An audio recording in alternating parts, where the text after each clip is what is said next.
Magandang oras mga kababayan, mga ka-Golden Boy. Merong parang hindi ako maniniwala sa survey na ito ng Pulse Asia. Paano? Ang mga kandidato ni Digong ang nangunguna sa survey? Totoo kaya ito? O mayroong pagkakamali ang Pulse Asia survey? Atin panoorin ang video, ang balitang ito, courtesy ng ANC Digital News. Senatorial bets backed by the Marcos Jr. administration continue their strong showing in the latest pre-election surveys. However, the recent arrest and surrender of former President Rodrigo Duterte to the International Criminal Court has had an effect on the results. RG Cruz breaks it down for us. 16 out of 64 candidates for senator stand a chance of winning based on the March 23 to 29 Pulse Asia survey of 2,400 respondents. Topping the list is detained former President Rodrigo Duterte's ally, Senator Bongo, followed by administration bet Congressman Erwin Tulfo at 51.1%. Ito, dito muna tayo magbigay ng reaksyon ha. Ito noong March hanggang April. So, ay hindi natin alam ang turn of events, di ba? Magbabago naman talaga ang ihip ng hangin. Pero dito hindi ako maniniwala na si Bongo ay number 1 at si De La Rosa ay number 3. Kasi alam na ng mga tao kung anong klaseng, alam na ng mga mamamayang Pilipino, lalo na ng mga professionals, mga elite at mga loyalista, ay alam nila kung anong klase itong sila Bato, De La Rosa at Bongo, di ba? Yan ay galamay ni Digong yan. At kahit yung si Bongo ay meron din kaso yan kay Trillanes. Yung napakaraming project binigay ni Digong kay Bongo at ang namamahala ng project ay asawa ni Bongo. Yun ang kanyang kaso. Hindi siya dinadawit sa droga. Pero meron din siyang katiwalian noong si Digong pang presidente. Ngayon itong si Bato de la Rosa, bakit naging number 3 ito sa ranking? Di ba mas mataas pang ranking niya kay Tito Soto, kay Ping Lacson?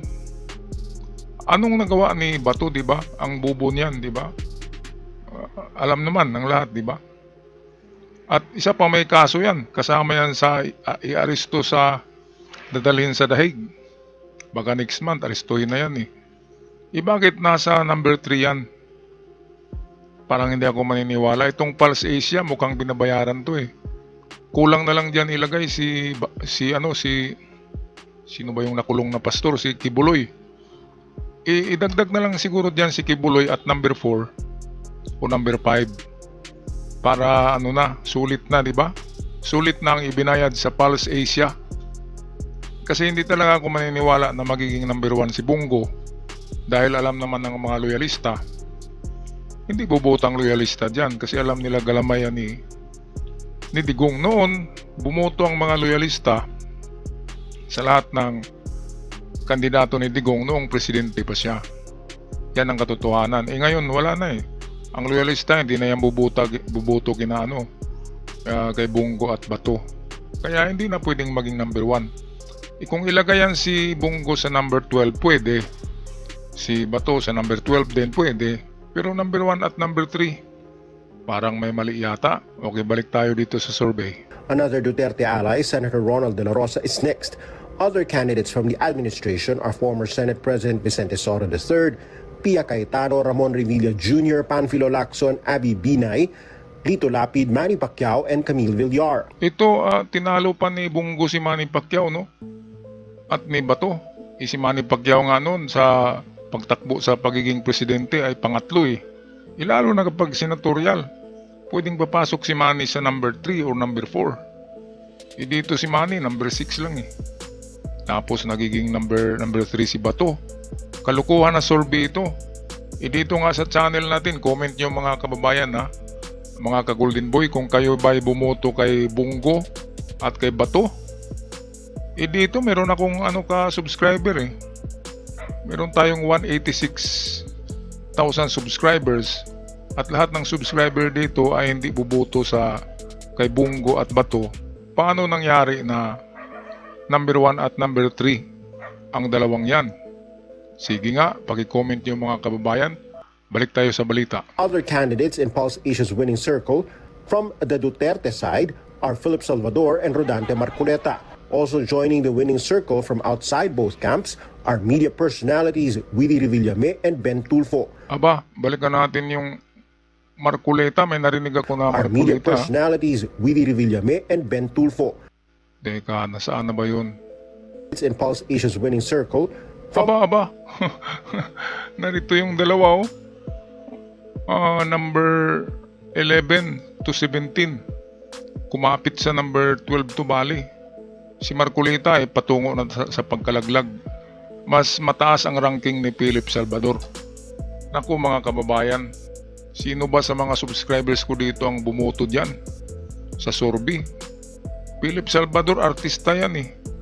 Hindi ba? Kinalawit yung kabit ni Digong ay kinabit din ni Philip Salvador. Napaka-chick boy pala niyan. Habang nandoon si Digong sa dahig, ay yakap-yakap palagi si Philip Salvador eh. Alam yan ng marami na dumidiskarte si Philip Salvador kay Hanelit. Ano ba namang gagawin ni Philip Salvador diyan sa Senado? Di ba? Maganda pa diyan si Willie Revillame kasi maraming natulungan. Philip Salvador, artista talaga yan eh. Ang mangyari, magiging Robin Padilla din yan. Parang Robin Padilla ang dating yan. Dapat nagmayor muna ito. Pang-mayor lang yung talent niya eh. Katulad ni Robin, pwedeng si Robin Padilla pang barangay captain. Pero pagiging senador, ay hindi pwede. Itong si Marcoleta, meron sanang dunong ito. May laman din ng utak nito pero halong bulati. 'Di ba? Kasi kumikiling kasi sa China kaya yan ang nangyari sa kanyang rating 12 to 18. So papuntang bagsak na yan. Tanggal na yan.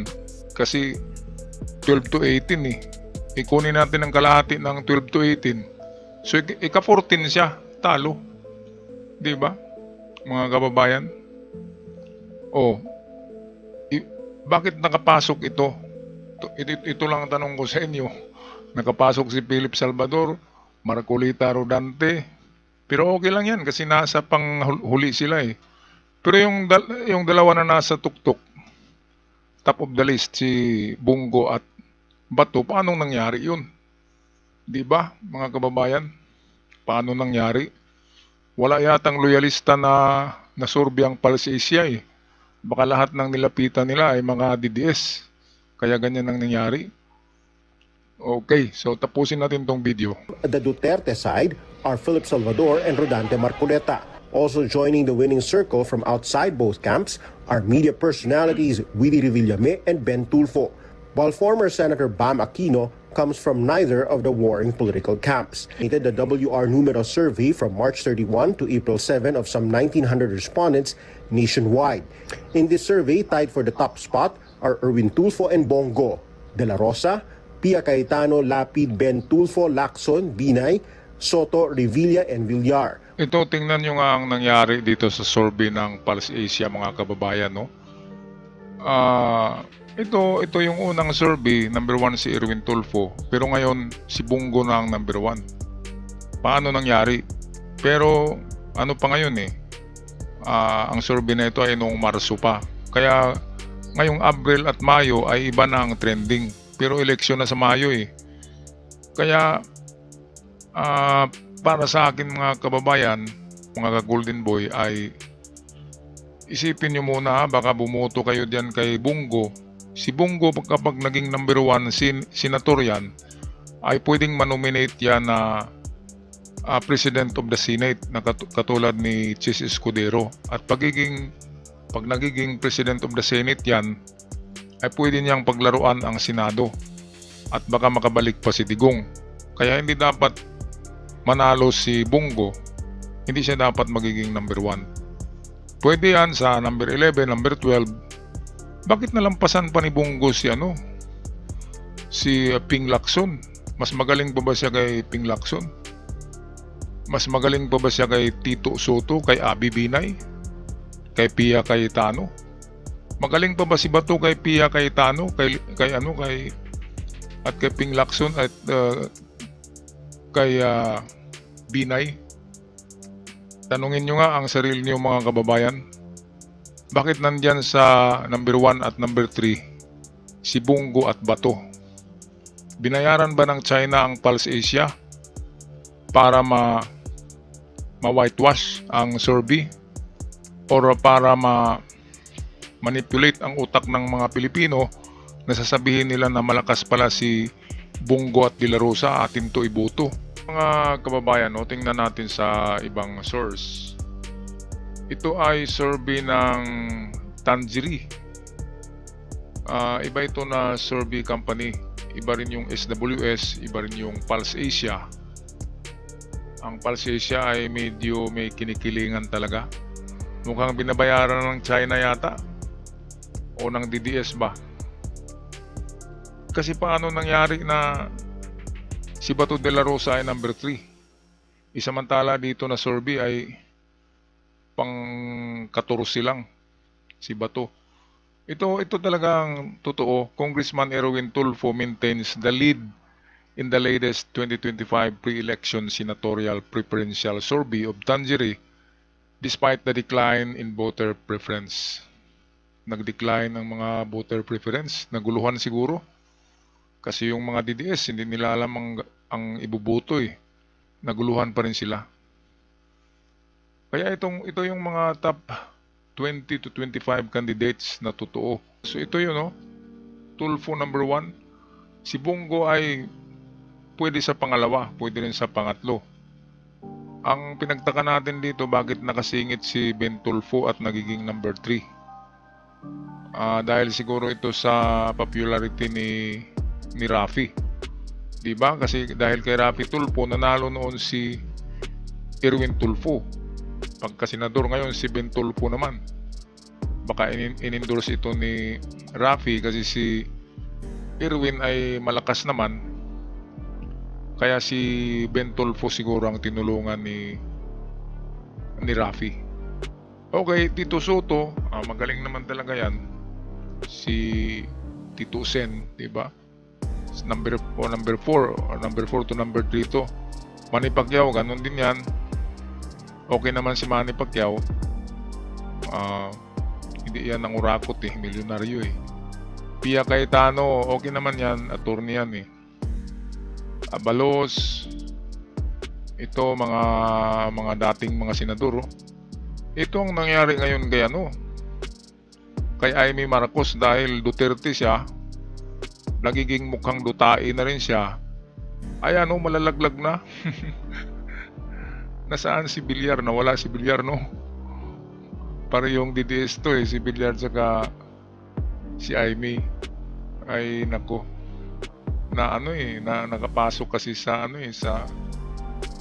sa administration, sa alyansa. Tanggal na yata tong dalawa.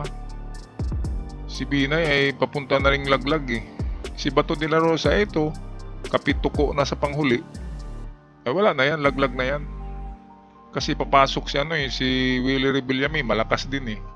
Saka Bam Aquino, siguradong tanggal tong si Amy tsaka tong si Bato de la Rosa. Yan ang sigurado.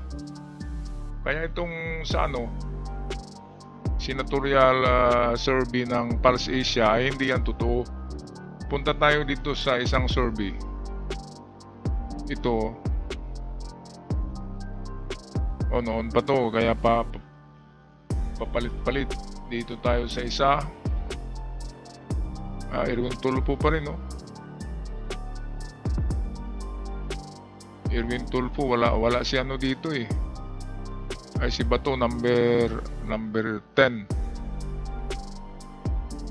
Kaya yung survey ng Pulse Asia, hindi siya totoo. Hindi realistic na survey. Ang diyan si Bongo, ang tunay diyan, ang totoo. Si Bongo ay pwedeng number 2 at number 3. Pero si Bato de la Rosa, wala talaga yan. Yan ang totoo kasi tiningnan na natin sa lahat ng survey ay si Bato ay panghuli palagi. Magkasunod sila ni Amy. Mga Dutai, kaya magkasunod sila.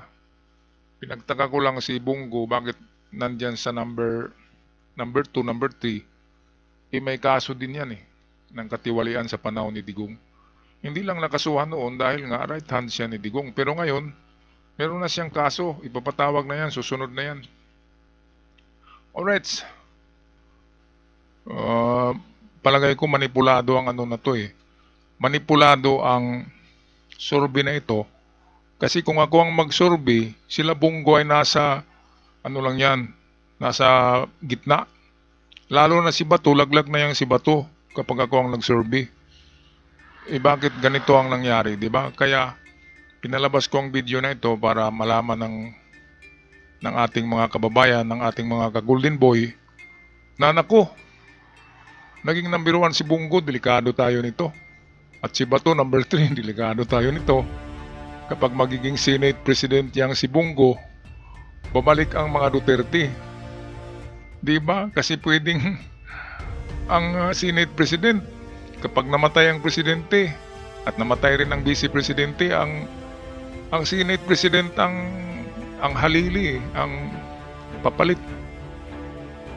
Kaya napaka-importante ng pwesto ng pagiging Senate President kasi malapit na siya sa pagiging presidente. Kaya yan siguro ang tinatarget kung sino man ang nag-manipulate ng survey ng Pulse Asia. Tinatarget talaga nila na pwede makarating dyan si Bato sa number 1 o si Bongo. Pero survey lang naman ito, sa totoo talaga ay hindi makarating dyan sa number 3 at number 1 ang dalawang yan. Pwede sa number 12, number 11, maniwala ako dyan. Ano pa nila nalampasan pa nila si Bam Aquino tsaka si Kiko Pangilinan. Napakagaling ni Kiko Pangilinan. Nalampasan ni Bato de la Rosa. Alam naman natin kung ano ang laman ng utak niyan. Bongo ay napaka-secretive na tao yan. Pero alam din natin na sangkot din siya sa mga parmali issue at sangkot din siya sa tinatawag na The Mafia Boys. Kasama siya dyan.